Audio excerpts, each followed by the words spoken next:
Caramel sago எப்படி செய்கிறதுன்னு பார்க்கலாம். ஃபஸ்ட்டு ஜவ்வரிசியை நல்லா கழுவி எடுத்துக்கோங்க, ஒரு 2லேருந்து 3 தடவை. அடுத்து ஒரு சாஸ்பேனில் தண்ணி விட்டுட்டு அது கொதிக்க ஆரம்பித்தோடனே கழுவின ஜவ்வரிசியை போட்டுக்கலாம். ஒரு மிக்ஸ் பண்ணி விட்டுட்டு அது வேக விட்டுருங்க.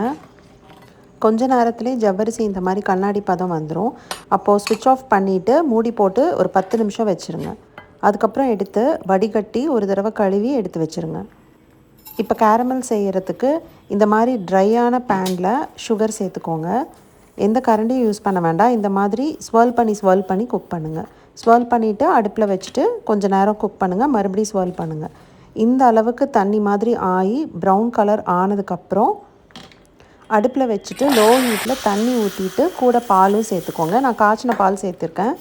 அதை நல்லா மிக்ஸ் பண்ணிக்கோங்க. கீழே ஹார்டாக இருக்கும். இந்த மிக்ஸ் பண்ணிகிட்டே இருந்தால் ஹார்டான கேரமல் கரைஞ்சி இந்த மாதிரி கலர் வந்துடும். அதுக்கு அடுத்து வேக வச்ச ஜவ்வரிசியை சேர்த்துட்டு மிக்ஸ் பண்ணிவிட்டு ஸ்விட்ச் ஆஃப் பண்ணிவிடுங்க. அவ்வளோதான், கேரமல் சாகோ ரெடி.